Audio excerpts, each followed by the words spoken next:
Mi nombre es Melanie, y nunca pensé que una visita de fin de semana pudiera dejarme tan perturbada. Decidí llevar a mi hijo, Miguel, a conocer a mi tía abuela en Jalisco.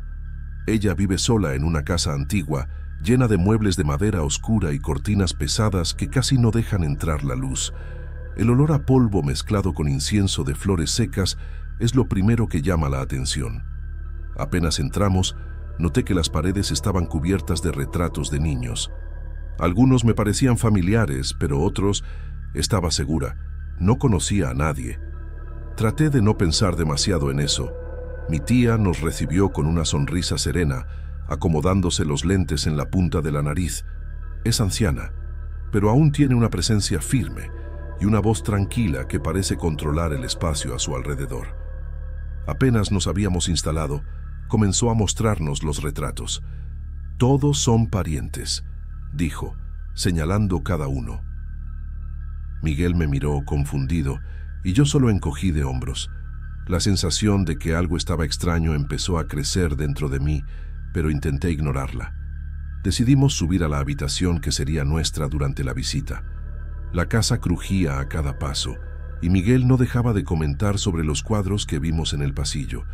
Señalaba algunos retratos y decía, «Mamá, mira a ese niño, parece yo». Me reí y le dije que estaba imaginando cosas, pero confieso que sentí un escalofrío, porque algunas pinturas tenían expresiones que parecían casi demasiado reales. Mi tía escuchó nuestra risa, pero no comentó nada. Pasamos la tarde conversando en la sala, tomando té que mi tía preparó con mucho cuidado. El ambiente parecía tranquilo, pero algo en la manera en que miraba los retratos me incomodaba. Miguel, como siempre, corría a explorar cada rincón de la casa. En un momento, desapareció de mi vista. Lo llamé varias veces, sin respuesta. Mi mente empezó a entrar en pánico, pero traté de mantener la calma. Caminé por los pasillos buscando a Miguel, sintiendo el peso del silencio de la casa. Cada puerta que abría parecía igual a la anterior, con cortinas pesadas y muebles antiguos. Fue entonces cuando noté una puerta al final del corredor, medio oculta detrás de un biombo que no había visto antes. Estaba cerrada con llave, pero sentí que necesitaba ver qué había allí dentro. La sensación de urgencia aumentó, mezclada con un miedo inexplicable.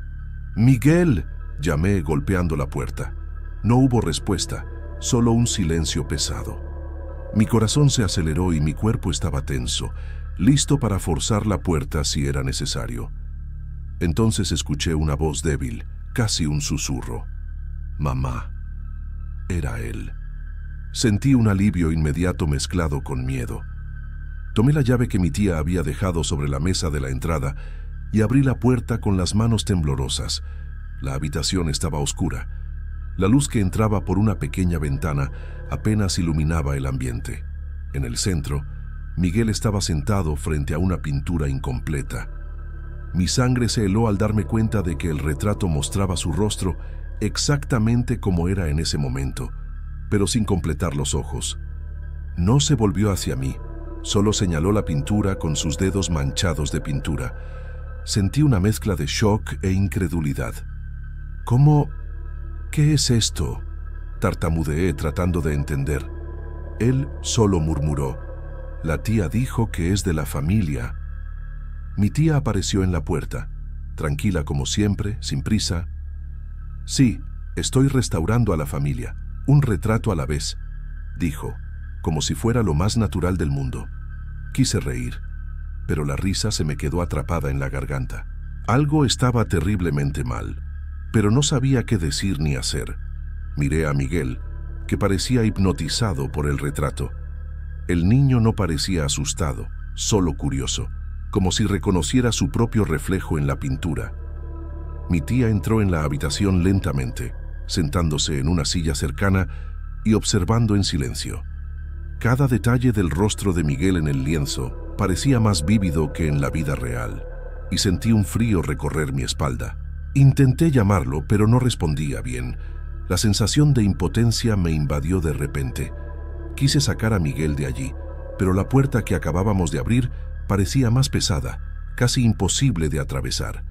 Mi tía continuaba mirándonos con aire sereno, sin prisa.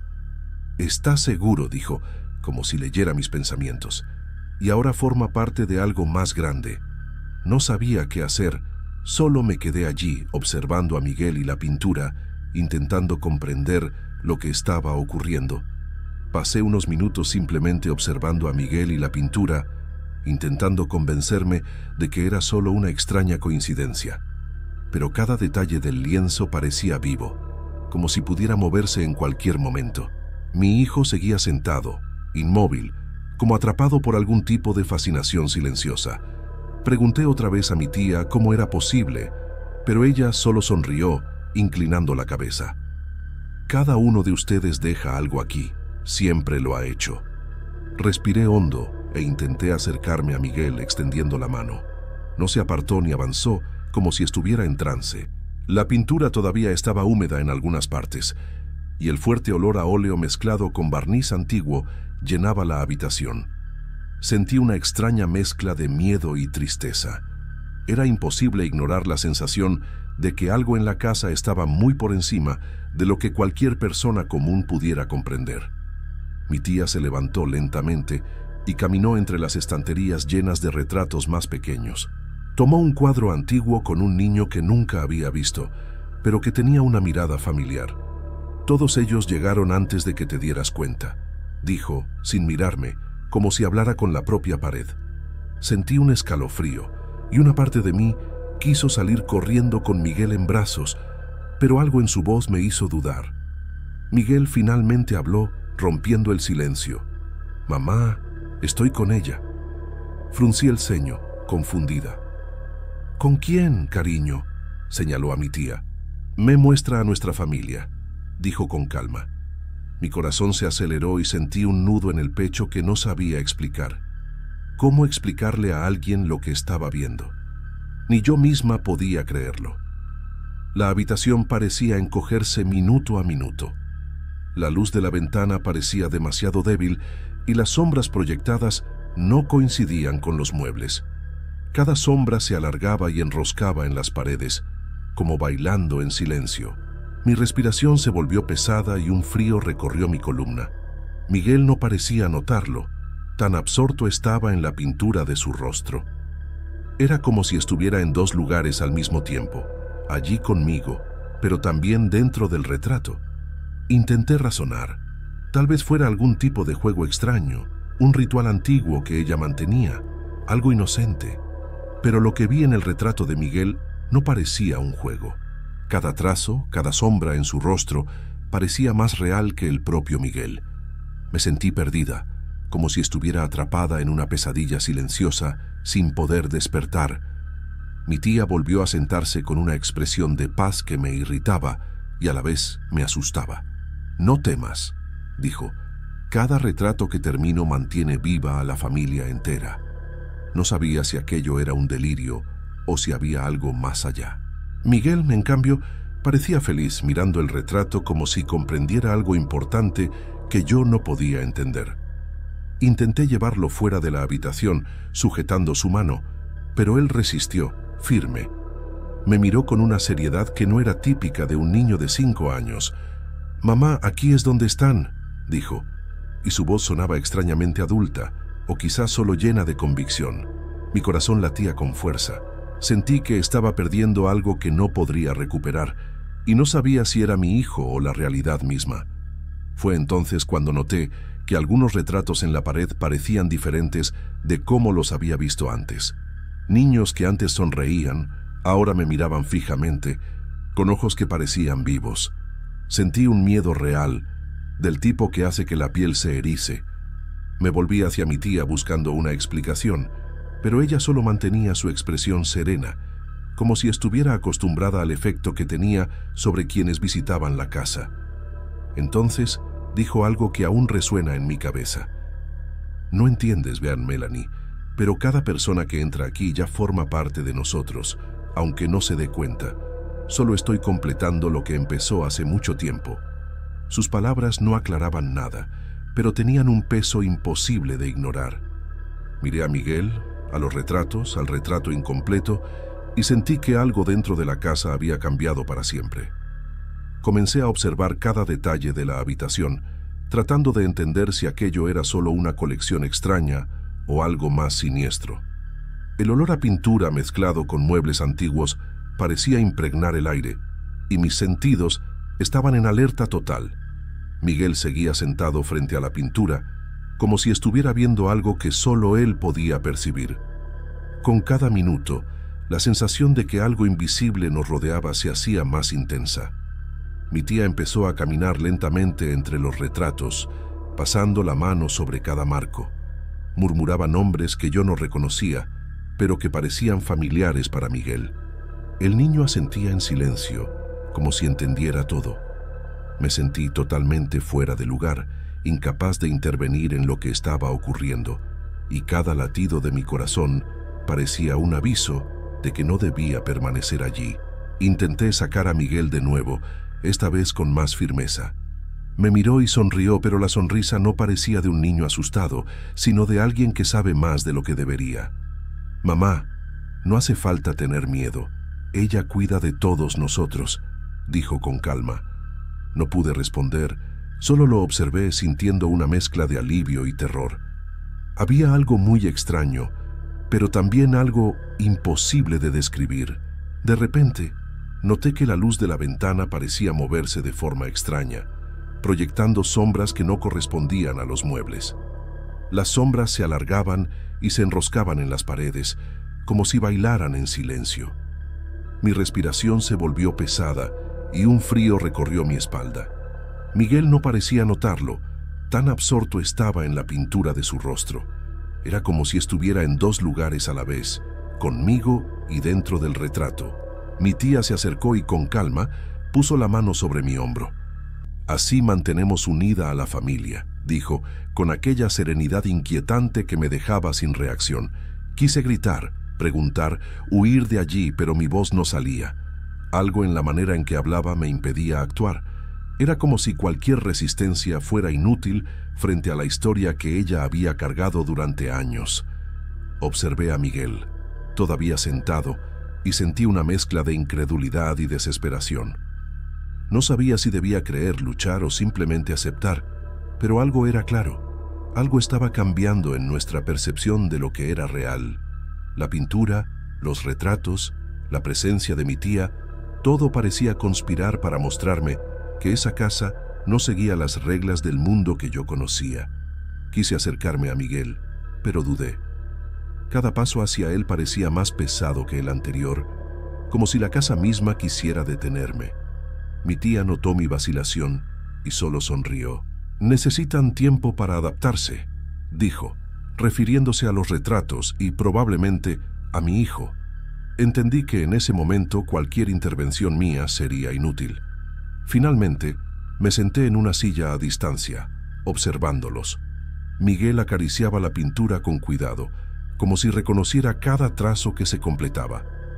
Mi tía permaneció en silencio, observando, mientras el silencio de la casa se volvía aún más pesado, casi palpable. Sentía el peso de lo extraño crecer, mezclado con una tristeza que no sabía de dónde venía.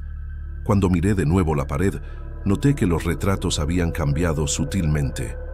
Niños que antes sonreían, ahora me miraban fijamente, con una intensidad que no tenían antes. En ese momento, comprendí que todo allí tenía vida propia, o al menos algo cercano a eso. Sentí un nudo en el estómago y un escalofrío recorrer mi columna. La sensación de que había algo que jamás podría comprender me dominó por completo. Salimos de la habitación sin hablar mucho. Miguel me sujetaba la mano, pero ya no parecía del todo él, como si parte de él se hubiera quedado en ese retrato. Mi tía nos acompañó hasta la puerta, sonriendo serenamente. «Nos volveremos a ver pronto. Cada familia necesita estar completa», dijo. Aún no sé exactamente qué ocurrió en esa casa, ni qué era real, pero sé que de alguna manera, algo dentro de Jalisco, dentro de esa antigua casa, cambió para siempre la manera en que veo a mi familia.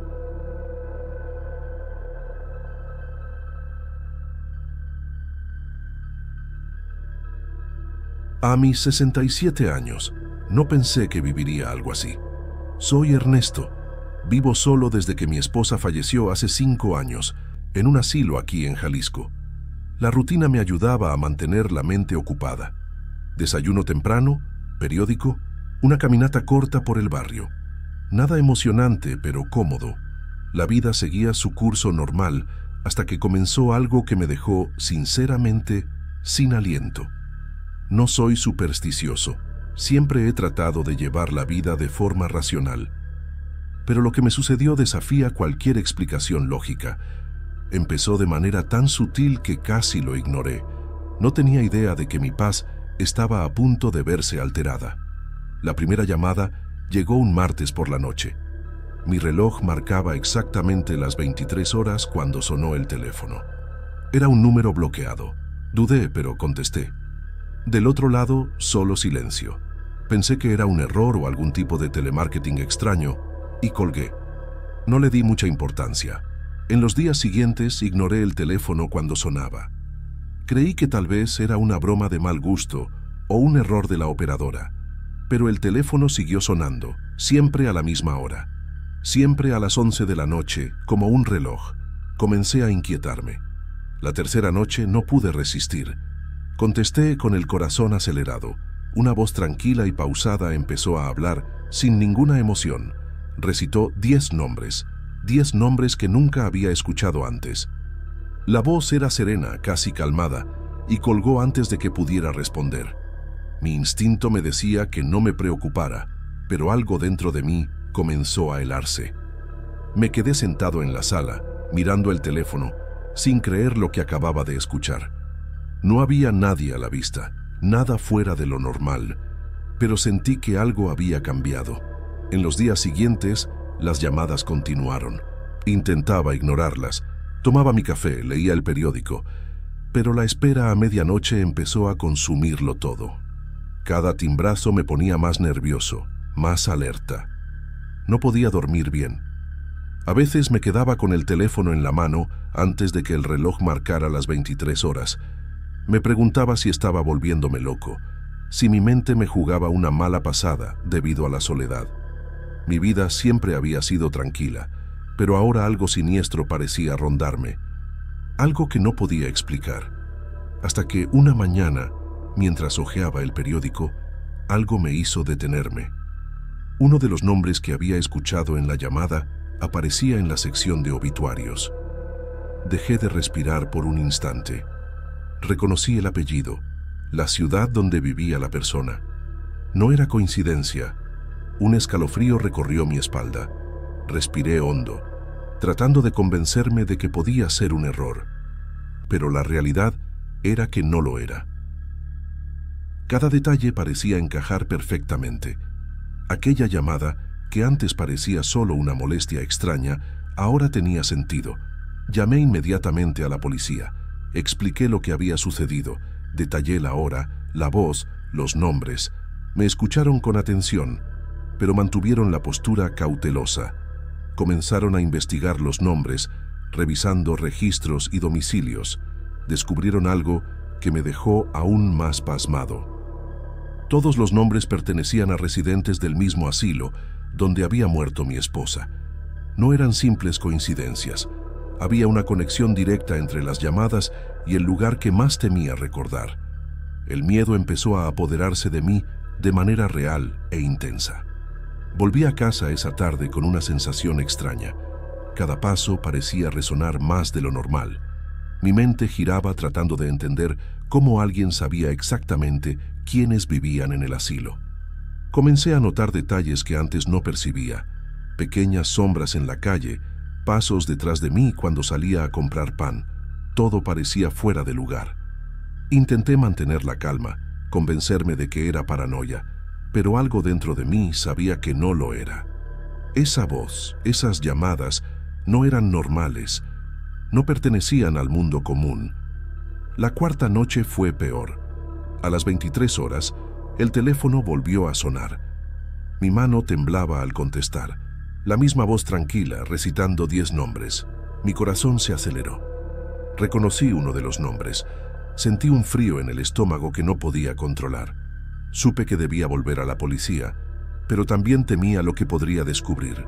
Algo se repetía, un patrón que no parecía humano. La sensación de impotencia me aplastaba. Mi soledad, que antes era cómoda, ahora me hacía vulnerable. En los días siguientes no podía concentrarme en nada. La lista de nombres me perseguía incluso durante el día.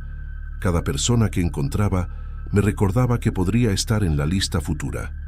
Comencé a registrar cada llamada, cada detalle de la voz, intentando encontrar algún patrón, pero no había lógica aparente. Cada noche, las llamadas llegaban como un ritual que no entendía. La sensación de ser observado aumentaba. Sentía que algo más allá de mi comprensión me envolvía. Una noche, mientras intentaba dormir, escuché susurros desde la calle. Miré por la ventana, pero no había nadie. Mi corazón se disparó. Las llamadas comenzaron a parecer pequeñas comparadas con lo que sentía en ese momento. Algo estaba cerca, o al menos mi mente me hacía creerlo. La racionalidad intentaba calmarme, pero el miedo era firme. Nunca fui religioso, pero comencé a rezar en voz baja, pidiendo protección. Algo me decía que la llamada no era solo un aviso, era un presagio. Al día siguiente decidí visitar el asilo. Hacía años que no volvía allí. El edificio seguía en pie, pero ahora se veía más viejo, más silencioso. El portón de hierro estaba oxidado y el jardín descuidado. Cuando toqué el timbre, sentí el mismo escalofrío que aquella última vez que acompañé a mi esposa. Una enfermera joven me atendió, un poco desconfiada. Dijo que no había plazas disponibles y preguntó el motivo de mi visita. Le expliqué sobre las llamadas, mencioné los nombres y su expresión cambió al instante. Me pidió que esperara un momento y desapareció por el pasillo. Me quedé allí, de pie, escuchando pasos lejanos y ese olor a desinfectante tan propio de los asilos. Aquel lugar me traía recuerdos pesados. Pensé en marcharme, pero antes de decidir, la enfermera regresó con una mujer mayor, la directora. Me invitó a pasar, visiblemente nerviosa. Conversamos en una sala sencilla, con las paredes descascaradas. Cuando mencioné algunos nombres, se puso pálida. Confirmó que todos eran residentes y que, efectivamente, habían muerto en los últimos días. Le pregunté si había algo en común entre ellos. Ella dudó antes de responder. Dijo que todos habían muerto por causas naturales, pero algo en su tono sonaba forzado. Intenté insistir, pero evitaba mirarme. Después de unos segundos de silencio, mencionó que una de las cuidadoras había sido despedida recientemente por un comportamiento extraño. No quiso dar más detalles. Sentí que ocultaba algo. Antes de irme, miré hacia el fondo del pasillo y tuve la impresión de ver a alguien parado, observándome. Parpadeé y ya no había nadie. Salí de allí con la sensación de que no debía haber ido. Esa noche, a las 23 horas, el teléfono volvió a sonar. Ya no me sorprendía, pero mi cuerpo reaccionó con miedo. Contesté con la mano temblando. La voz era la misma, pero esta vez, después de recitar los nombres, añadió algo más. Dijo, en un tono más bajo, «Falta poco, Ernesto», y colgó. Me quedé inmóvil, sin poder moverme. Las palabras resonaban en mi cabeza, repitiéndose, llenando el silencio de la casa. Fui a la cocina, bebí un vaso de agua y noté que mis piernas apenas me sostenían. Intenté devolver la llamada, pero el número estaba bloqueado. Tomé el teléfono fijo y llamé a la policía una vez más. Vinieron, registraron todo y prometieron monitorear las llamadas. Uno de los agentes sugirió que quizá alguien del asilo intentaba asustarme. Pero ¿cómo podía tener esa persona acceso a nombres de gente que aún no había muerto? No supieron responder. Prometieron verificar los registros, pero noté que no me creían del todo. Me quedé sentado en el sofá mirando el teléfono, esperando que volviera a sonar. Las noches siguientes fueron interminables. Dormía poco, siempre despertando antes de las 23. El tic-tac del reloj parecía burlarse de mí. Cuando llegaba la hora, el timbre sonaba. La voz, tranquila como siempre, recitaba nombres que yo anotaba en un cuaderno. Cada lista parecía anunciar algo que aún no había sucedido. Comencé a seguir las noticias locales, los obituarios, y la coincidencia se confirmaba. Todos los nombres aparecían días después. No estaba imaginando nada. Era real, y yo era el único que lo sabía antes de tiempo. Un día decidí llamar al asilo por mi cuenta. Pedí hablar con la directora, pero me dijeron que había renunciado repentinamente. Pregunté quién la había reemplazado, y el silencio del otro lado fue incómodo. La voz de la recepcionista titubeó antes de responder. «Todavía estamos resolviendo eso, señor Ernesto». La llamada terminó rápido, como si quisieran evitar más preguntas. Una sensación de inquietud me invadió. Algo no estaba bien en ese lugar, y yo necesitaba entenderlo. Fui a la comisaría otra vez. Entregué el cuaderno con los nombres y las fechas.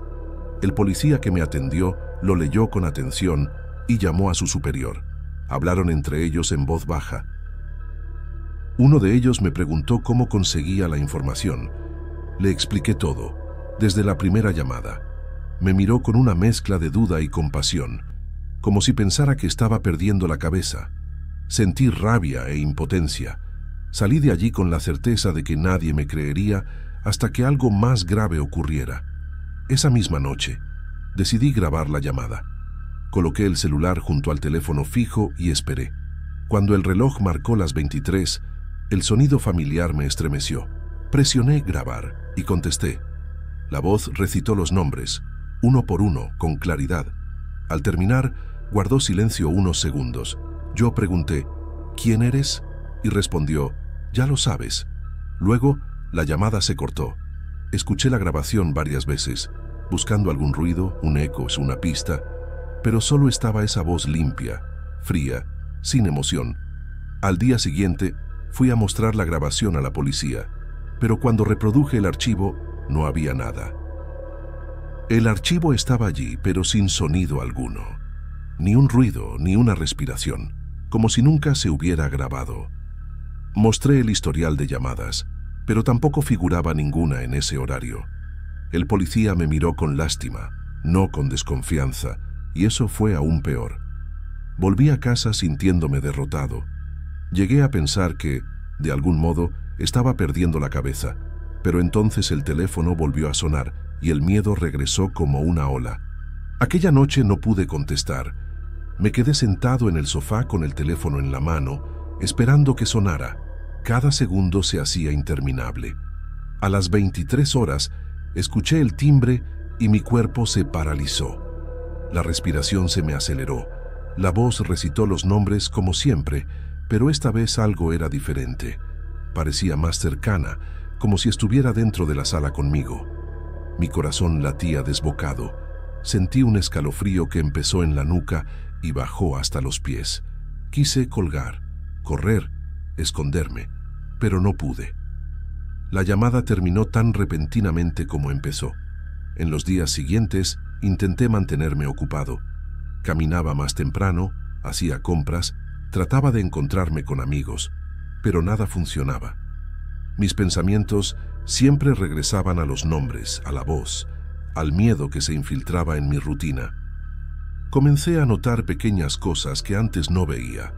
Puertas entreabiertas, sombras que parecían moverse, el silencio pesado de la casa.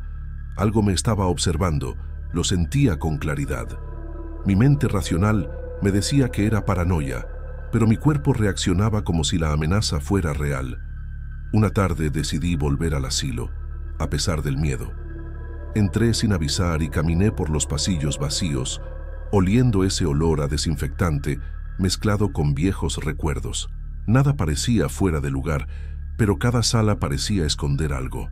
Al llegar a la habitación antigua de mi esposa, sentí un frío intenso. Era como si alguien hubiera pasado por allí recientemente. Miré a mi alrededor, pero no había nadie. Algo invisible parecía observarme. Un susurro casi imperceptible me hizo retroceder y salí corriendo. Esa noche, el teléfono volvió a sonar. Contesté con manos temblorosas. La voz recitó los nombres y, al final, agregó un detalle más. Dijo una fecha cercana, como una cuenta regresiva. El pánico se apoderó de mí. Traté de registrar todo, escribir los nombres y las fechas, pero mis manos temblaban demasiado. La sensación de impotencia era abrumadora. Me senté en el suelo, apoyado en la pared, intentando convencerme de que todo podía tener una explicación lógica, pero en el fondo sabía que no. Al día siguiente busqué registros de entradas y salidas del asilo, pero nadie parecía saber nada. La nueva directora se puso nerviosa cuando pregunté, desviando la mirada rápidamente. Empecé a sospechar que algo sucedía allí dentro, algo que nadie quería que descubriera. Cada paso que daba me acercaba a un secreto que no debía ser revelado. Me sentía cada vez más atrapado en algo que no podía controlar. Mi vida cotidiana se había convertido en una espera angustiante. Las llamadas continuaban cada noche, siempre a las 23 horas. Ya no había sueño, solo ansiedad. Cuando no sonaba, sentía su ausencia, como si esperara algo inevitable. La rutina del miedo se había convertido en mi nuevo normal.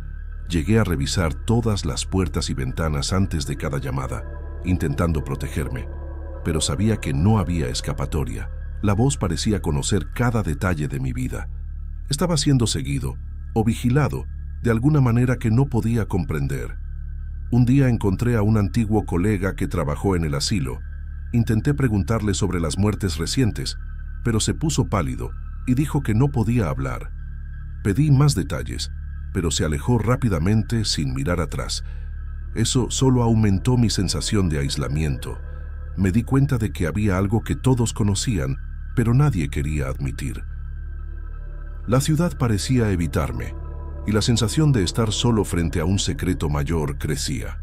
Empecé a preguntarme si debería irme de Jalisco, pero algo me retenía. Esa noche, a las 23 horas, dudé antes de contestar. Respiré hondo y levanté el teléfono.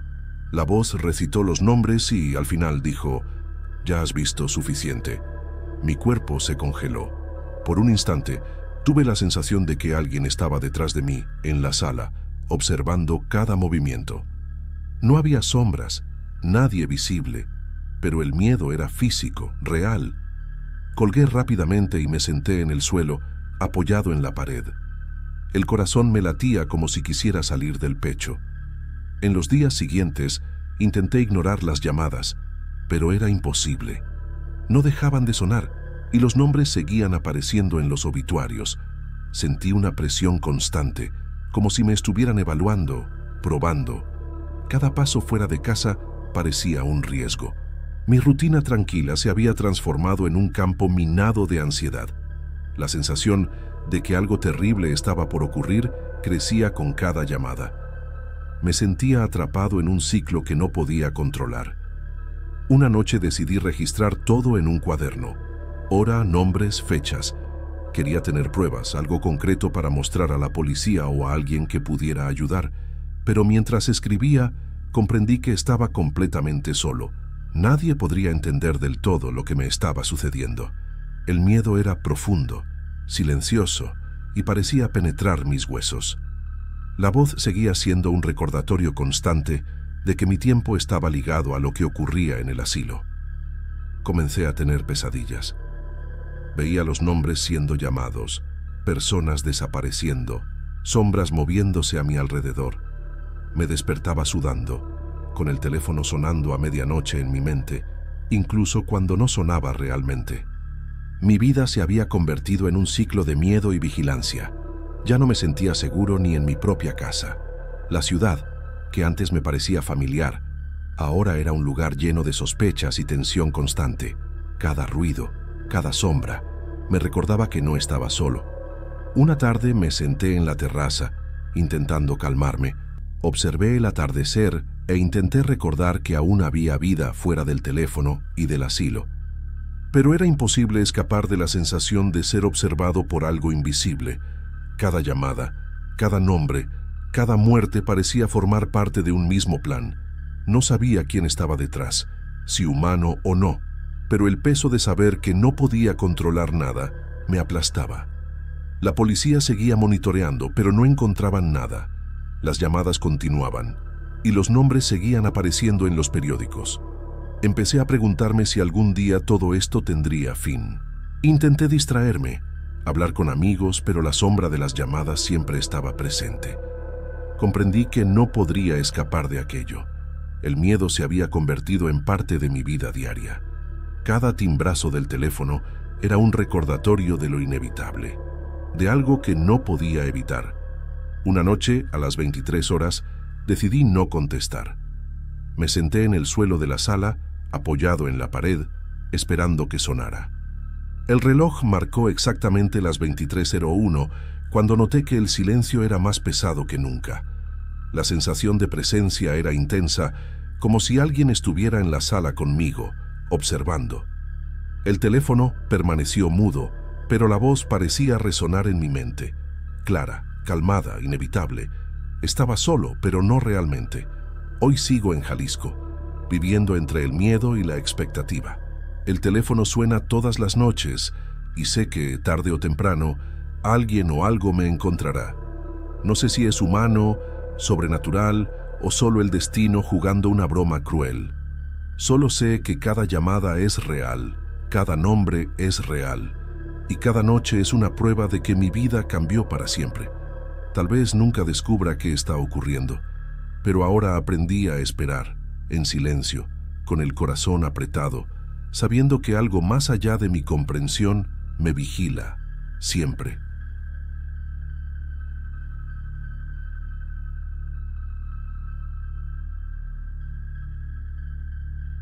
Soy Andrés. Después de la muerte de mi padre, tuve que volver a la casa de la familia en Jalisco para organizarlo todo. La sensación de entrar en ese lugar vacío era extraña.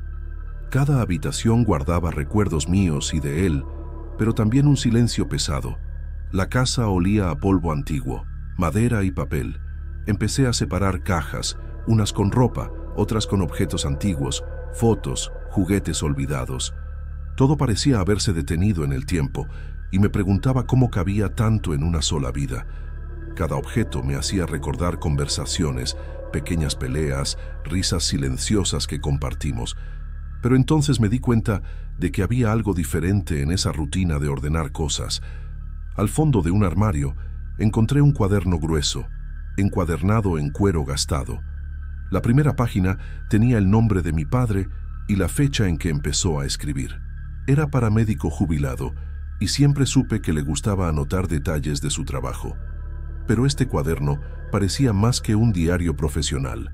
Las primeras páginas tenían nombres, direcciones y pequeñas notas sobre víctimas de accidentes. Hasta ahí, nada extraño. Parecía el registro meticuloso de un hombre metódico. Lo hojeaba, recordando el cuidado que siempre tenía con cada atención, las historias que contaba.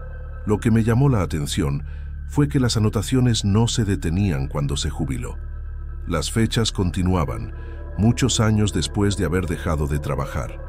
Las palabras escritas eran minuciosas, describiendo accidentes y muertes que, hasta donde yo sabía, habían ocurrido recientemente en la región. La caligrafía se debilitaba con el tiempo, pero los detalles eran precisos. Empecé a sentir un escalofrío, porque mi padre no podía estar allí para registrar nada. Y aún así alguien o algo continuaba dictando esa información. La idea me parecía absurda, pero los hechos coincidían con noticias que había leído. Pasé días revisando el cuaderno. A veces lo comparaba con los periódicos locales y siempre había correspondencia. Era imposible ignorarlo. Comencé a notar que cada anotación venía con pequeñas observaciones personales, casi como comentarios de quien conocía a la víctima. Mi padre siempre fue muy empático, así que eso tenía sentido, si se tratara de antes de su jubilación. Pero no lo era, y cuanto más leía, más extraño me parecía. Los registros estaban actualizados, precisos, y seguían apareciendo aún después de que él ya no estaba allí para recibirlos. Era como si alguien le hablara desde más allá y él obedeciera. En cierto punto, noté algo aún más perturbador. Algunas páginas tenían fechas que aún no habían llegado. Volví a leerlas con cuidado, buscando algún error, pero no había ninguno. Todo estaba allí, organizado, escrito a mano. No podía dormir bien. Por la noche, sentía una presencia en la casa, leve, casi imperceptible, pero suficiente para mantenerme alerta. Los muebles crujían, pasos parecían resonar en los pasillos, y el cuaderno permanecía sobre mi mesa, abierto, como si me llamara a seguir. Intentaba racionalizar, pensar que eran solo recuerdos de infancia, la nostalgia por mi padre, pero era imposible ignorar lo que veía. Una mañana me di cuenta de que había una anotación nueva que no había visto antes. La caligrafía era temblorosa, distinta a la de mi padre, pero aún legible. Yo no había escrito eso. Era una víctima reciente, cuyo nombre reconocí de un accidente en la ciudad. Mi corazón se aceleró. Traté de explicármelo racionalmente. Tal vez alguien me estaba jugando una broma, o alguien del vecindario sabía que revisaría el cuaderno y quería asustarme. Pero no había señales de intrusión. Nadie sabía que yo estaría revisando el cuaderno. No podía ser coincidencia. Decidí entonces grabar mis lecturas, para tener pruebas si fuera necesario. Empecé a anotar todo lo que veía en el cuaderno, incluyendo fechas y descripciones. Cada vez que leía una nueva página, sentía una mezcla de miedo y fascinación. Era como si estuviera en contacto con algo que no debía, pero no podía parar. Percibía que mi padre, de alguna forma, seguía allí, respondiendo a dictados invisibles, siguiendo instrucciones que yo no podía comprender. Eso empezó a afectar mi día a día. Tenía dificultades para concentrarme, comer y dormir, y el cuaderno nunca estaba vacío. Un día, mientras revisaba una página particularmente reciente, escuché mi nombre. No un llamado fuerte, sino un susurro leve, casi imperceptible. Me congelé, con el cuaderno en las manos. El aire parecía pesado, y durante unos segundos no existía nada más que el sonido de mi propia respiración y ese murmullo. La sensación de que alguien estaba allí, observándome, era intensa. Intenté convencerme de que era mi mente, la tensión y la ansiedad, pero entonces noté algo aún más extraño. El bolígrafo que había dejado sobre la mesa se había movido ligeramente, como si alguien lo hubiera usado. Los días siguientes fueron un tormento. Intentaba ignorar las señales, pero era imposible. Cada vez que hojeaba el cuaderno, sentía que mi padre me hablaba a través de él, como si me llamara a continuar algo que no debía. Las anotaciones no solo continuaban, sino que detallaban tragedias que aún estaban por ocurrir. Era como si el cuaderno tuviera vida propia, guiando mi mirada, obligándome a ver lo que nadie más debería. Empecé a tener pesadillas, siempre relacionadas con los accidentes que leía, sin entender de dónde venían. Una noche, estaba solo en la sala, con el cuaderno abierto frente a mí cuando sentí un toque en la mano. No había nadie. El toque era suave, casi cariñoso, pero firme lo suficiente para hacerme soltar el bolígrafo. Mi respiración se aceleró y traté de racionalizar. Tal vez era el viento, un temblor, cualquier cosa. Pero no había viento, ni puertas abiertas. Solo yo, la mesa y el cuaderno, con una nueva anotación, aún fresca, otro nombre, otra víctima. Y por primera vez me di cuenta de que ya no sabía si estaba leyendo sobre el pasado o el futuro. En los días siguientes, comencé a notar patrones. Cada anotación en el cuaderno parecía seguir un orden extraño, casi como si hubiera un propósito. Intenté mapear los nombres, fechas y direcciones, pero no lograba encontrar ninguna lógica. Era frustrante y aterrador a la vez. Empecé a sentir que mi padre, aún muerto, seguía trabajando, como si obedeciera a algo que yo no podía comprender. A veces, cuando miraba las páginas, tenía la impresión de escuchar su voz baja, dictando números, nombres, direcciones. La sensación de su presencia en la sala era intensa y me sentía observado constantemente. Una noche me desperté con el ruido de pasos en el pasillo. La casa estaba vacía y todo parecía normal durante el día. Estaba seguro de que nadie había entrado, pero el sonido era real. Pasos lentos, arrastrados, que se detenían al otro lado de la puerta de mi habitación. Sostuve el cuaderno contra el pecho, casi sin respirar, y esperé. Nada sucedió. Cuando encendí la luz, el pasillo estaba vacío, pero el cuaderno tenía una nueva anotación. El nombre correspondía a alguien que había sufrido un accidente horas antes, exactamente como estaba descrito. Sentí un nudo en la garganta y comprendí que no era coincidencia. Empecé a evitar mirar el cuaderno, pero no podía. Había una sensación de obligación, como si me exigiera atención. Cada página era un recordatorio silencioso de que algo continuaba más allá de la muerte. Hablaba conmigo mismo, intentando racionalizar. Quizá era una broma o una coincidencia absurda. Pero cada vez que revisaba noticias locales, la información coincidía perfectamente con lo que estaba escrito.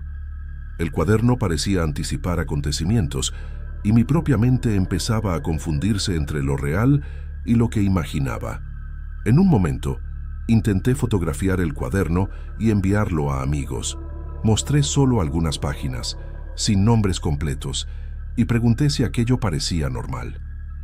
Nadie respondió, o simplemente cambiaron de tema.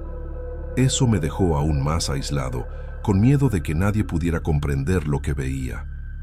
El cuaderno se convirtió en el centro de mi vida. Cada visita a él me dejaba ansioso y agotado, pero también había una curiosidad irresistible. Era como un vínculo directo con mi padre, pero de una manera que no quería entender completamente. Una mañana, encontré una página rasgada en medio del cuaderno. No había señales de que yo la hubiera rasgado, y siempre tengo cuidado con libros y papeles, pero el rasgo estaba allí, y al lado, una anotación pequeña, casi ilegible. Era el nombre de una víctima reciente, alguien que conocía de vista, pero con quien nunca había hablado. Mi corazón se aceleró. La sensación de que el cuaderno estaba vivo aumentó. Sentía que si ignoraba las anotaciones, algo malo podría suceder, pero cada lectura me dejaba más asustado y agotado. Las noches se volvieron difíciles. Siempre que intentaba dormir, sentía que alguien estaba en la sala, moviendo objetos, respirando despacio. El cuaderno permanecía sobre la mesa, abierto como esperándome. Empecé a dejar luces encendidas, a cerrar puertas con llave, pero nada parecía impedir la sensación de presencia. A veces parecía que la casa misma estaba viva, respirando conmigo. Me sentía culpable por no poder dejar el pasado descansar, por no poder cerrar el cuaderno y olvidarlo. Pero no era posible. Algo me mantenía atrapado en eso, y no entendía por qué. Un domingo, decidí revisar si había algo más en cajas antiguas. Encontré equipos médicos de mi padre, uniformes, guantes, máscaras, todo muy normal, pero sentí un escalofrío al tocar algunos objetos. Parecía que cada cosa todavía guardaba vestigios de su trabajo, de su vida, de su rutina. Mirando el cuaderno, parecía que los años no habían pasado. Mi padre seguía allí, de algún modo, atendiendo víctimas y anotando nombres. La sensación era a la vez reconfortante y perturbadora. Comencé a hablar discretamente con vecinos, intentando averiguar si alguien había notado algo extraño, accidentes inusuales o personas desaparecidas. Algunos recordaban accidentes, otros decían que nada pasaba en la zona. Ninguno tenía idea del cuaderno o de lo que mi padre registraba. Me di cuenta de que estaba solo en esto, completamente solo, con el cuaderno en mis manos. La responsabilidad parecía aumentar cada día. No sabía si debía seguir leyendo o simplemente cerrar todo y olvidarlo. Una noche, mientras hojeaba el cuaderno, sentí que una de las páginas se movía sola. No había viento, ni nadie en la sala. Sostuve firmemente el cuaderno y vi que el bolígrafo a su lado se había desplazado levemente. La caligrafía era débil, temblorosa, pero visible. Un nombre más, una anotación más. Sentí náuseas y miedo, pero también una extraña certeza de estar presenciando algo real. Comencé a dudar de mi propia cordura, pero la coherencia entre el cuaderno y los hechos reales me obligaba a aceptar que algo fuera de lo comprensible estaba sucediendo. En los días siguientes, percibí que el cuaderno reaccionaba a mi mirada. Cuando me acercaba, parecía vibrar levemente, como pidiendo atención. Cuando me alejaba, parecía marchitarse, como protestando. empecé a sentir que no estaba solo leyendo, sino interactuando con algo que no podía explicar. Las anotaciones continuaban, con nombres de víctimas recientes, descripciones de accidentes y últimas palabras, como siempre. Y noté que, sin querer, me estaba convirtiendo en parte de un ciclo que superaba mi comprensión, ligado a mi padre y al cuaderno de una manera que aún no podía entender. Una tarde, noté que algunas páginas tenían pequeñas manchas de tinta fresca, como si alguien acabara de escribir. Pero estaba solo, y el bolígrafo estaba intacto sobre la mesa. No podía entender lo que estaba pasando. Me senté, tratando de convencerme de que era solo mi imaginación, pero la sensación de ser observado era abrumadora. Miré por la ventana. La calle estaba silenciosa, sin movimiento. Volví al cuaderno, y allí estaba otro nombre, anotado de forma temblorosa, con detalles precisos del accidente que aún no se había divulgado en la ciudad. En los días siguientes, comencé a percibir patrones extraños en las víctimas. Algunas eran personas con las que había tenido contacto recientemente, otras completamente desconocidas. Era imposible predecir cuál sería el próximo registro, pero había una sensación de urgencia en el cuaderno, como si algo ocurriera si ignoraba sus páginas. La presión sobre mí aumentaba. Empecé a dormir con el cuaderno a mi lado, intentando no perder ningún detalle, aunque el miedo y el agotamiento me consumieran. Era como si mi padre aún estuviera allí, exigiéndome atención. Cierta noche, percibí un fuerte olor a alcohol y medicamentos, como los antiguos olores de la ambulancia de mi padre. Miré alrededor, pero no había nada, solo la sala vacía. El cuaderno estaba abierto, y surgía una nueva anotación: nombre, dirección, detalles del accidente. Un escalofrío recorrió mi espalda. Sabía que estaba frente a algo que no podía controlar. Pero al mismo tiempo, una curiosidad insana me obligaba a continuar. Había algo casi ritual en leer y registrar, y me sentía atrapado en ello sin poder retroceder. Los vecinos empezaron a notar mi ausencia. Pasaba días sin salir de casa, sumergido en el cuaderno. Intenté explicar la situación, pero nadie parecía creerme. Pensaban que era luto o estrés, pero yo sabía que era más que eso. Era como si el cuaderno tuviera vida propia y mi padre estuviera conectado de alguna manera. Cada nombre que surgía, cada detalle, me dejaba más cansado, más ansioso, pero al mismo tiempo no podía ignorarlo. Sentía que si dejaba de leerlo, algo terrible podría suceder. Cierta mañana, noté que las páginas habían cambiado solas, algunos nombres habían sido tachados, otros añadidos. La caligrafía, ahora muy débil, parecía familiar. La de mi padre, pero distorsionada, casi fantasmal. Intenté fotografiarlo, documentarlo, pero el teléfono falló, como si alguien no quisiera pruebas. La sensación de presencia se volvió casi física, y comprendí que no solo estaba observando, estaba participando. Cada nueva anotación me conectaba más profundamente con aquel misterio, y no sabía si podría alejarme sin sufrir consecuencias. En un momento, intenté destruir el cuaderno. Tomé fósforos y papel, pero cuando intenté quemarlo, algo extraño sucedió. Las páginas permanecieron intactas, como si estuvieran hechas de otro material, resistente al fuego. Sentí un miedo real y comprendí que cualquier intento de controlar o deshacerme del cuaderno era inútil.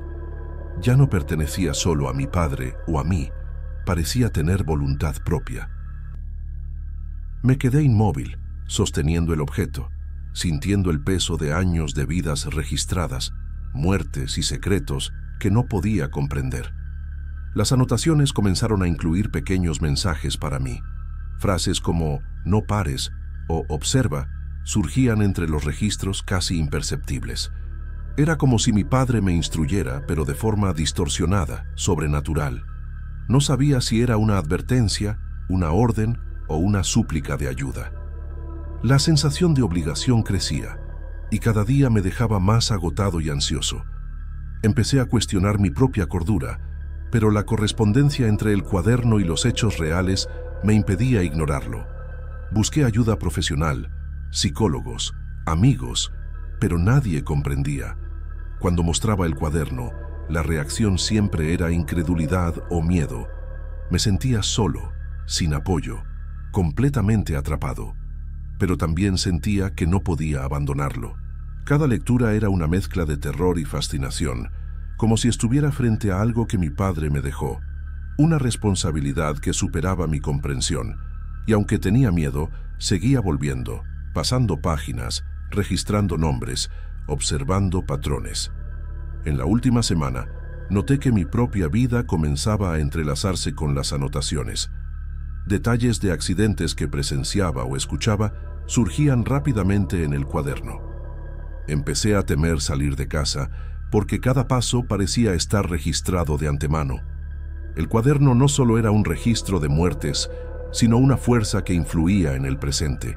Y yo, solo, con miedo, empecé a comprender que quizá no había vuelta atrás. Estaba conectado a eso de una forma que no podía entender, y la sensación de inevitabilidad me consumía. Hoy escribo esto tratando de mantener algo de cordura. El cuaderno está a mi lado, abierto, como siempre. Surgen nuevas páginas, aparecen nuevas anotaciones, y no sé si algún día lograré cerrar el ciclo. No sé si mi padre realmente me dejó esto, o si algo más se apoderó de lo que él comenzó. Todo lo que sé es que estoy aquí, leyendo, registrando, observando. Y quizá tú, si alguna vez encuentras este relato, no necesites creer en nada. Pero puedo asegurarte, el cuaderno existe y sigue dictando nombres, muertes y secretos que nadie debería conocer.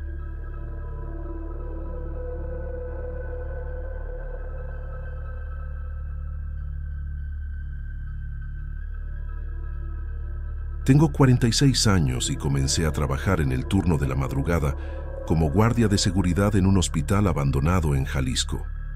Nunca imaginé que aceptaría un trabajo así, pero la oferta era buena y la necesidad mayor. Al principio, pensé que solo sería sentarme, mirar los pasillos vacíos y registrar cualquier cosa fuera de lo normal. El edificio es antiguo, los pasillos llenos de polvo y señales de filtraciones. Por la noche, la soledad pesa, y uno percibe cada sonido que el día había enmudecido. El silencio es casi físico, y cualquier crujido parece resonar durante horas. Mi puesto era una pequeña cabina cerca de la entrada principal, con una radio que, según el manual, solo debía conectarse con el supervisor del turno. Al principio, todo parecía normal.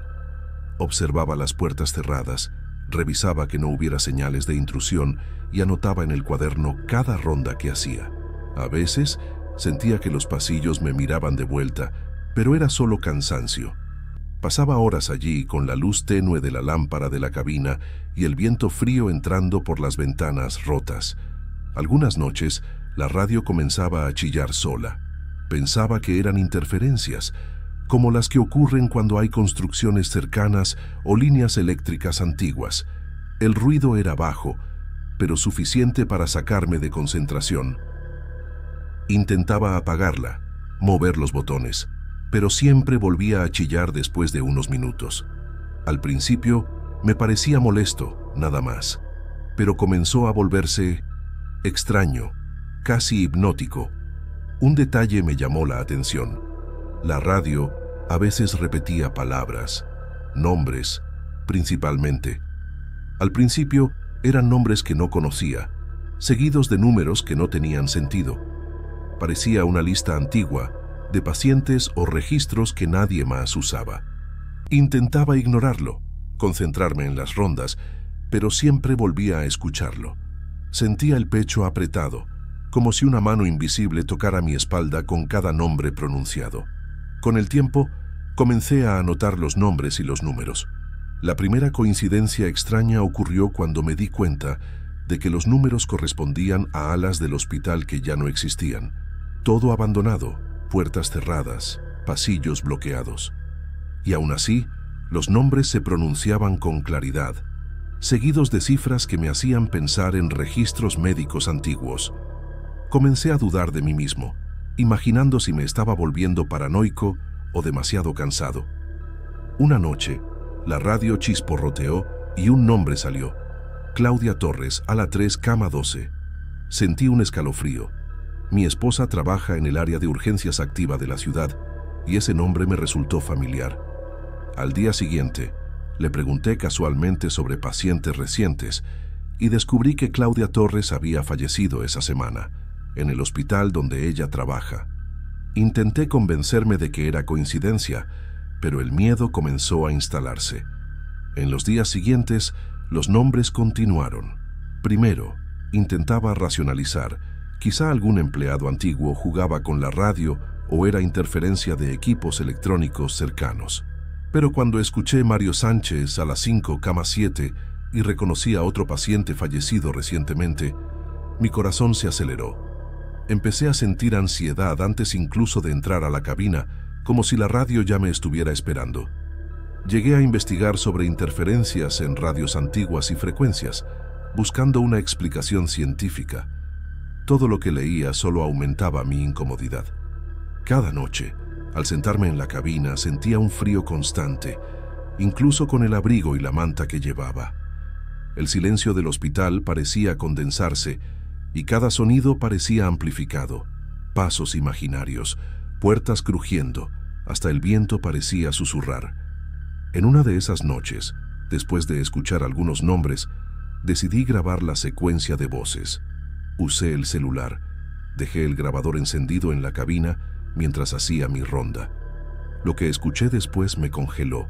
Los nombres venían intercalados con murmullos y susurros que no pude identificar. Había algo en la entonación que parecía humana, pero no del todo humana, como si viniera de alguien que no existía allí, pero me estaba observando. La tensión comenzó a afectar mi sueño y mi concentración en el trabajo de mi esposa.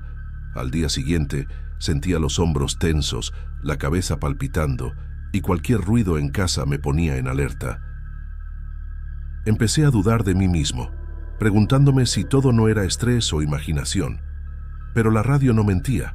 Nombres que solo podían provenir de la realidad llegaban a mí en la madrugada, pronunciados con una precisión aterradora. No podía ignorarlos, y la sensación de peligro comenzó a infiltrarse en cada parte de mi día. Una madrugada especialmente fría, decidí prestar más atención. Anoté cada nombre, cada número, e intenté encontrar algún patrón, pero no había lógica aparente. Los nombres venían de diferentes salas, camas que nunca existieron, horarios que no coincidían con nada. Me sentía como si estuviera recibiendo mensajes de un lugar que ya no existe, de personas que se habían ido y de algún modo querían ser recordadas. Comencé a notar detalles extraños fuera de la radio. Puertas que estaba seguro de haber cerrado aparecían ligeramente abiertas. Pasos suaves resonaban por los pasillos, pero cuando llegaba no había nadie. A veces olía a desinfectante recién usado, como si el hospital estuviera funcionando otra vez, pero luego volvía el silencio absoluto. Era desconcertante y silenciosamente amenazante. Algunas noches veía sombras rápidas al final del pasillo, pero nunca de forma clara. Al principio pensé que eran reflejos o mi cansancio engañándome, pero luego se volvió consistente. Una noche, al girar la esquina, una figura pasó frente a mí pero sin tocar el suelo, como si flotara. Mi corazón se aceleró y mi mano sudaba sobre la radio, pero al mirar nuevamente, el pasillo estaba vacío. Mi relación con mi esposa también empezó a cambiar. Evitaba contarle todo de inmediato, por miedo a parecer loco. Pero un día, después de escuchar nombres que coincidían con pacientes que ella conocía, ya no pude callarme. Me miró asustada, pero no se rió ni me desmintió. Sentí que ella también percibía algo, aunque no hubiera visto la radio funcionando sola. Comencé a grabar no solo la radio, sino también mis propios movimientos. La sensación de ser observado era constante. El hospital abandonado parecía reaccionar a mi presencia. Las puertas crujían, las paredes susurraban y a veces sentía una presión extraña en el pecho, como si alguien estuviera demasiado cerca. Cada noche se volvía más pesada y cada nombre pronunciado me dejaba con un miedo difícil de explicar. Una de esas noches escuché mi propio nombre, Fue rápido, casi imperceptible, pero suficiente para paralizarme. Respiré hondo e intenté racionalizar. Quizá era un eco de conversaciones antiguas, algún sonido del viento o de la estructura vieja del hospital, pero la certeza de que alguien o algo me observaba no me abandonó. Todo mi cuerpo estaba tenso, como si algo estuviera a punto de ocurrir. Decidí hablar con un compañero que trabajaba en otro turno, pero se rió cuando le conté sobre la radio y los nombres. Pensó que estaba exagerando o demasiado cansado. Intenté explicarle los detalles, pero ninguna palabra parecía suficiente para transmitir la incomodidad y extrañeza de la situación. Sentí un alivio momentáneo, como si hablar de ello disminuyera la carga, pero pronto el miedo volvió la noche siguiente. Con el tiempo, comencé a reconocer patrones en los nombres. Algunos eran personas que habían fallecido recientemente, otros pacientes que parecían desaparecer sin registro oficial. Era como si la radio tuviera acceso a información que nadie más tenía, un puente entre el mundo de los vivos y los muertos. Mi corazón se aceleraba con cada nombre, y la curiosidad y el miedo se mezclaban, manteniéndome atrapado en la cabina noche tras noche. Una noche, decidí grabar todo durante 1 hora entera. Al final, al escuchar la grabación, noté algo extraño. Había un nombre repetido varias veces, acompañado de un susurro bajo que no podía comprender. Era casi una súplica o una advertencia. Mi cuerpo tembló y sentí la urgencia de salir de allí, pero al mismo tiempo no podía abandonar la cabina. Había algo que necesitaba ser escuchado hasta el final. Empecé a investigar obituarios y registros hospitalarios, intentando entender de dónde provenían los nombres. Descubrí coincidencias perturbadoras, nombres de pacientes fallecidos recientemente, algunos que mi esposa conocía, otros que ni siquiera estaban en mi memoria. Cada descubrimiento aumentaba el miedo. No sabía si estaba frente a un fallo del sistema, una interferencia sobrenatural, o si simplemente mi mente jugaba conmigo. Pero la sensación de peligro era real, palpable. La noche siguiente, antes incluso de llegar a la cabina, la radio ya estaba encendida. El sonido era fuerte, distorsionado, como si alguien intentara ajustar la frecuencia. Cuando entré, las voces se callaron de golpe y el chisporroteo llenó el aire. Me quedé quieto, sintiendo el corazón golpearme en las sienes, sin atreverme a tocar nada. Fue entonces cuando escuché, muy claro, ala 3, cama 12. Era el mismo número de la primera voz que había oído semanas atrás. Me senté despacio y esperé. La radio permaneció muda unos segundos. Luego volvió con una voz diferente, más grave, más arrastrada. Parecía cansada. «Urgencias», decía, entrecortada por la estática. La palabra me erizó la piel. Miré el reloj. Casi eran las 3 de la mañana. Saqué el teléfono y llamé a mi esposa, pero no contestó.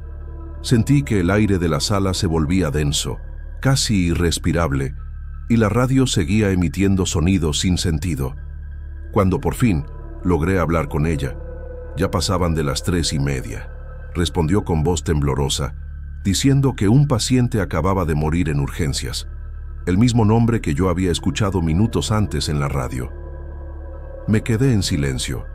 Ella me preguntó si estaba bien, pero no pude responder. Fue como si algo se hubiera roto dentro de mí. Desde ese momento, ya no pude mirar ese trabajo con los mismos ojos. En los días siguientes, comencé a llegar tarde, a inventar excusas, cualquier cosa para evitar ese edificio. La radio se volvió un símbolo de algo que ya no quería comprender. Aún así, parte de mí sentía que, si simplemente la apagaba y me iba, las voces me seguirían. A veces, de camino a casa, juraba oír fragmentos de estática saliendo de la nada, como si la frecuencia aún me encontrara. Le conté todo a mi esposa con detalle, y ella trató de ser racional. Dijo que quizá alguien estaba usando una frecuencia antigua, que el edificio todavía podía captar señales de hospitales activos. Pero en el fondo, vi en su mirada la misma duda que me atormentaba. Con cada muerte que ocurría en urgencias, yo esperaba la siguiente noche, temiendo escuchar el nombre resonar en la radio. y casi siempre lo escuchaba. Una madrugada decidí enfrentar el miedo y seguir el sonido. Tomé una linterna, dejé la radio encendida y empecé a caminar por los pasillos. El sonido parecía moverse, desplazarse de un ala a otra, como si me guiara. A cada paso, la voz se hacía más clara, hasta que me detuve frente a una puerta cerrada. Era de metal pesado, con una pequeña ventana cubierta de polvo. Desde adentro venía el sonido nítido de alguien susurrando mi nombre. Debía haberme ido, pero algo me hizo girar la manija. La puerta se abrió con un chirrido seco y un viento helado recorrió el pasillo. La sala estaba vacía, excepto por una radio idéntica a la de mi cabina, sobre una mesa oxidada. El mismo modelo, la misma frecuencia. Me quedé inmóvil, mirándola. Las voces se callaron. Solo quedó el silencio, y por un instante creí que todo había terminado. Cuando di un paso adelante, la radio se encendió sola. Un chisporroteo profundo llenó el aire, y entonces escuché mi propia voz grabada. Ala 3, cama 12. Fue como si el suelo desapareciera bajo mis pies. El sonido se repetía en bucle, como un mensaje dejado por mí mismo. Apagué el aparato con fuerza, salí tambaleando y dejé la puerta abierta. Desde entonces, nunca más volví a ese hospital. Renuncié a la mañana siguiente, sin explicaciones. La empresa insistió en que terminara el mes, pero me negué. La radio se quedó allí, encendida o no, no lo sé. A veces pienso que aquello era una advertencia, un puente entre dos mundos, o quizá un reflejo del miedo y la culpa humana. No encontré respuestas, y tal vez sea mejor así. Pero hay noches en que aún me despierto sobresaltado, convencido de haber escuchado mi nombre susurrado en la oscuridad. La semana pasada, mientras mi esposa se preparaba para su turno, la radio de casa, la que usamos para comunicarnos cuando se corta la luz, se encendió sola. No había viento ni interferencias. Del altavoz salió una voz clara, pausada, que me heló la sangre. Mario Sánchez, sala 5, cama 7. Era el nombre de uno de los primeros que escuché en el hospital. La radio quedó muda enseguida. Mi esposa me miró sin decir nada, y yo solo pude responder con un silencio que aún no termina.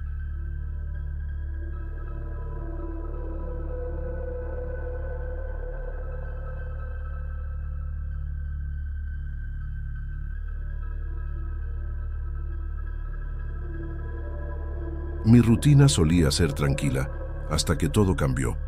Soy Romina y trabajo como maestra en una escuela rural en Jalisco. Llegué llena de expectativas, pensando en enseñar y aprender con esos niños. Al principio, todo parecía normal. El aula limpia, los cuadernos organizados, los juguetes guardados en las esquinas. Pero, desde el primer día, sentí algo extraño al abrir el cajón de mi escritorio. Entre algunos papeles antiguos, encontré un cuaderno de asistencia, lleno de nombres escritos a mano. Algunos tenían una marca de verificación al lado, otros, una cruz. Me extrañó, porque nadie me había explicado a quién pertenecían esos registros. Curiosa, pregunté a los colegas más antiguos, pero solo me miraron de reojo y dijeron: «Ah, esta escuela ya tuvo más alumnos, ya sabes cómo es». Nada más. Intenté no concentrarme en eso, pero la sensación de que alguien me observaba comenzó a aparecer. Cada mañana pasaba por el patio, viendo las sillas ordenadas, y pensaba en los nombres de ese cuaderno. Parecía tan real y tan distante al mismo tiempo.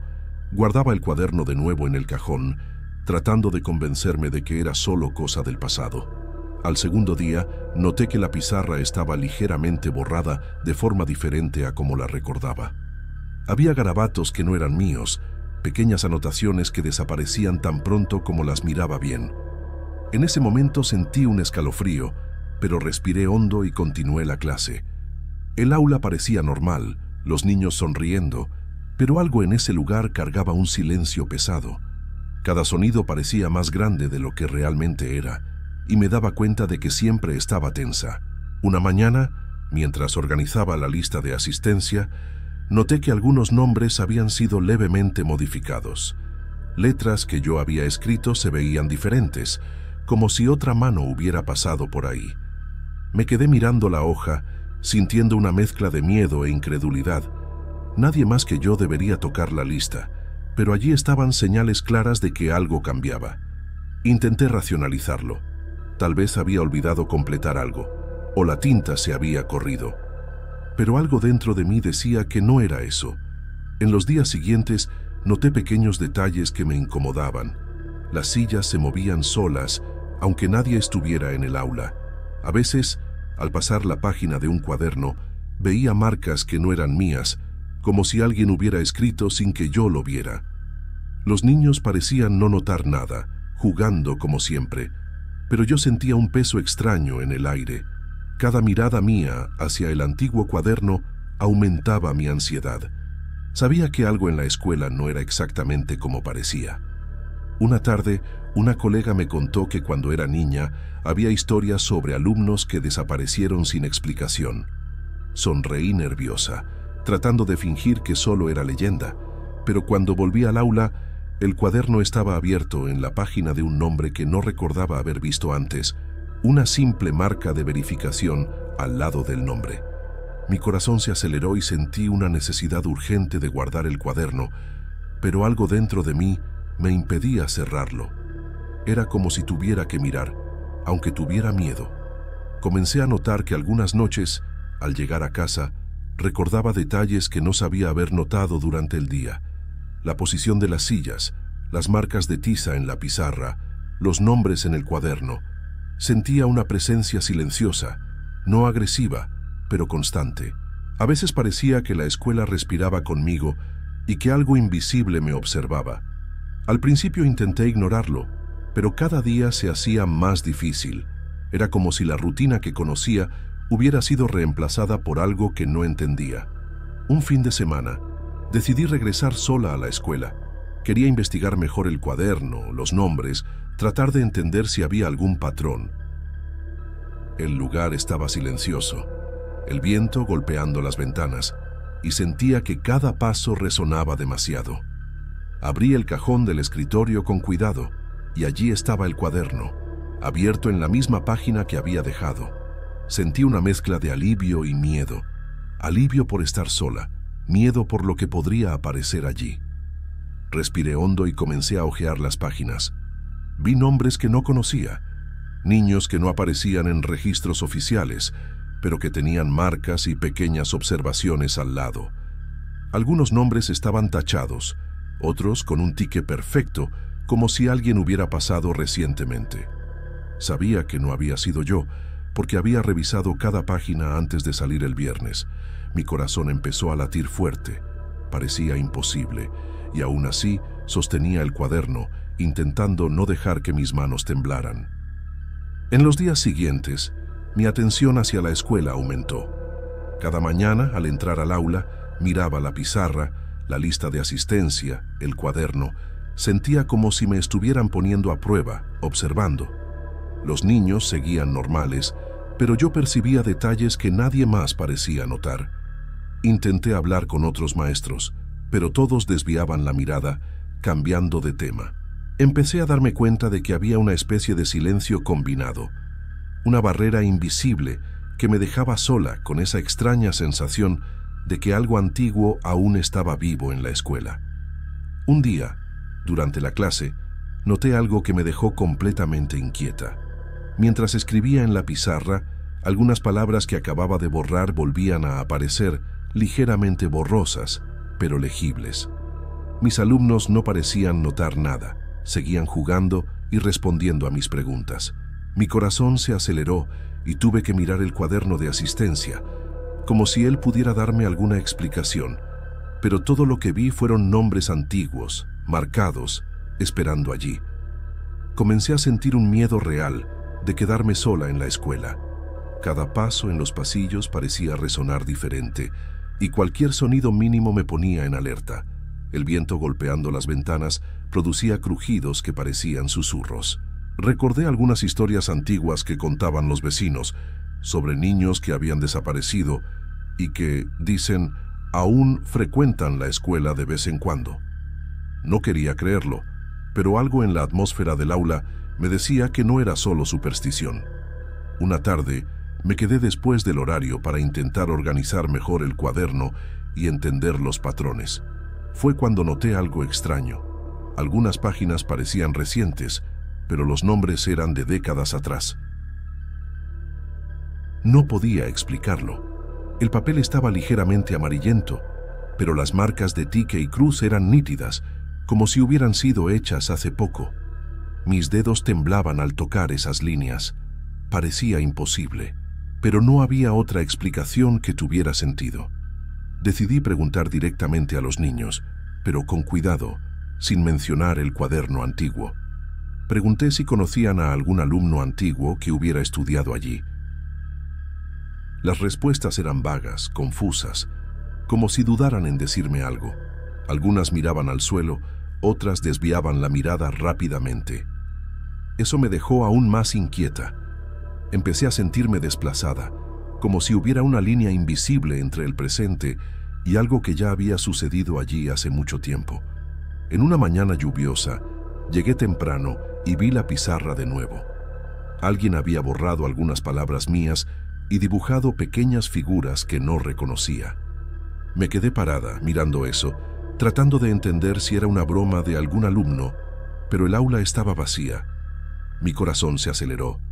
Sentí que necesitaba contarle a alguien, pero sabía que nadie me creería. Así que guardé el cuaderno en el cajón, intentando ignorar el frío que subía por mi espalda. Con el paso de los días, comencé a notar patrones extraños en el comportamiento de los niños. Algunos parecían mirar hacia rincones vacíos del aula, como si esperaran algo. Otros susurraban entre ellos y se callaban cuando me acercaba. Intentaba mantener la calma, pero la sensación de ser observada no me abandonaba. Cada mirada, cada risa contenida, hacía que mi corazón se apretara. Me preguntaba si realmente quería seguir allí, pero algo dentro de mí me impedía irme. Un viernes, me quedé hasta tarde revisando los registros de matrícula. Quería ver si algún nombre del cuaderno aparecía oficialmente. Nada, ni un solo registro. Eso me tensó aún más. ¿Cómo podrían existir esos alumnos sin dejar ningún rastro? Respiré hondo, tratando de convencerme de que eran solo anotaciones antiguas de maestros anteriores. Pero al cerrar el cuaderno, vi un tique nuevo, fresco, al lado de un nombre que nunca había visto. Durante el fin de semana, no pude dejar de pensar en la escuela. Regresé por la noche para revisar el cuaderno. La puerta del aula estaba cerrada, pero pude abrir una ventana. Dentro, todo parecía normal, pero el cuaderno estaba abierto sobre el escritorio, como si me estuviera esperando. Mis manos temblaban al tocarlo, y tuve que sentarme para recuperar el aliento. Vi marcas de tiza en la pizarra que no estaban durante el día, pequeñas anotaciones parcialmente borradas. Algo me decía que no debía estar sola allí. En las semanas siguientes, seguía notando cada detalle extraño. Las alteraciones en la lista de asistencia, los tique y cruces que aparecían, las palabras en la pizarra. Todo indicaba que alguien o algo movía las cosas cuando yo no miraba. Intenté hablar con los vecinos, pero evitaban el tema, desviando la mirada o riendo nerviosamente. Nadie quería hablar de los antiguos alumnos, y cuanto más investigaba, más extraña y pesada se volvía la escuela. Una tarde, uno de los niños pequeños se me acercó y dijo, ¿La señora vio a los otros hoy? Pregunté a quién se refería, y solo sonrió y se volvió hacia la pared, murmurando algo que no entendí. Mi corazón se disparó. Por un instante, sentí que el cuaderno, la pizarra y esa presencia invisible me habían envuelto completamente. Estaba sola, pero no verdaderamente sola. Algo en la escuela, algo antiguo, parecía reconocer mi presencia, como si me estuviera probando o llamando hacia algo que no podía comprender del todo. Comencé a darme cuenta de que la escuela tenía su propio ritmo. A veces llegaba temprano y sentía que el aire estaba pesado, casi inmóvil, como si alguien hubiera respirado allí antes que yo.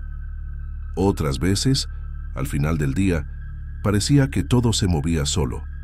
Cuadernos ligeramente desplazados, tiza esparcida de manera diferente, marcas en la pizarra. Intentaba racionalizarlo, pero la sensación de que algo me acompañaba no me dejaba tranquila. Cada detalle me decía que no era solo mi imaginación. Una mañana, durante la clase, uno de los niños se acercó a mi escritorio y miró el cuaderno antiguo. Susurró: «¿Quieren que firme?». Mi cuerpo se quedó helado. Pregunté quiénes eran ellos y solo sonrió desviando la mirada. El resto de la clase seguía como si nada hubiera pasado. Mi corazón latía a 1000 por hora y miré el cuaderno, que estaba cerrado en el cajón. Por un instante pensé en tirar todo, pero algo me lo impidió.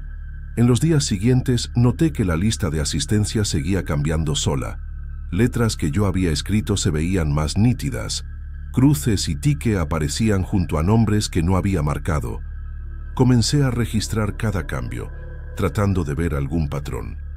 Pero cuanto más observaba, más confusa estaba. Todo parecía aleatorio, pero al mismo tiempo cuidadosamente organizado. Era como si alguien estuviera observando cada uno de mis movimientos. Una tarde, decidí preguntar de nuevo a los vecinos antiguos sobre los alumnos que habían desaparecido.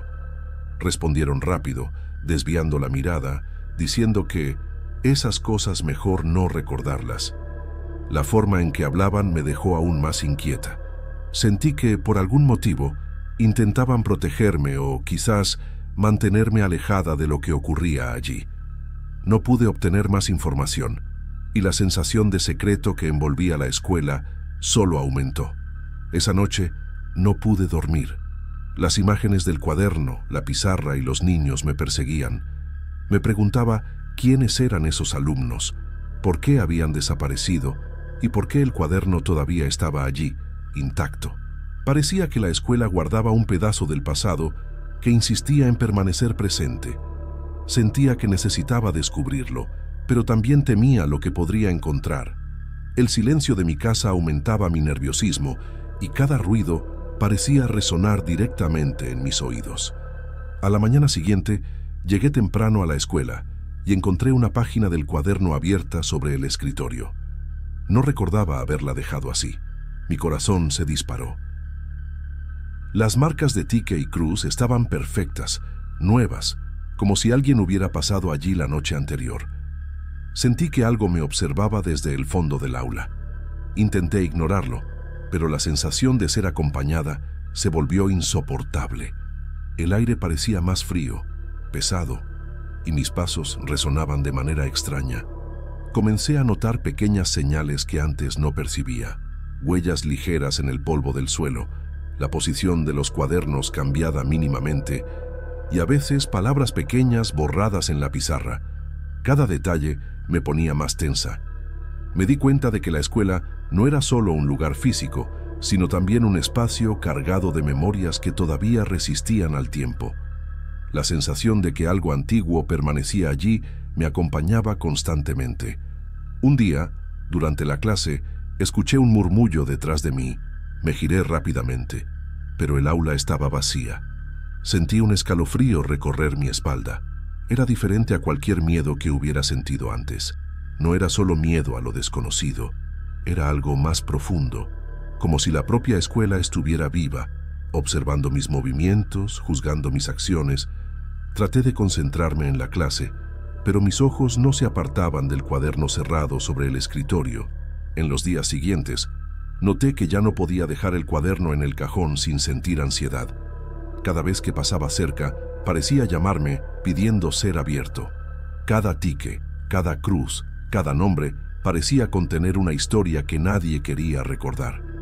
Me sentía dividida entre el deseo de comprender y el miedo a lo que podría descubrir. El cuaderno parecía tener voluntad propia, y yo no sabía si estaba lista para enfrentarla. Una mañana, llegué a la escuela y encontré la pizarra completamente borrada, excepto por un único nombre escrito en la esquina.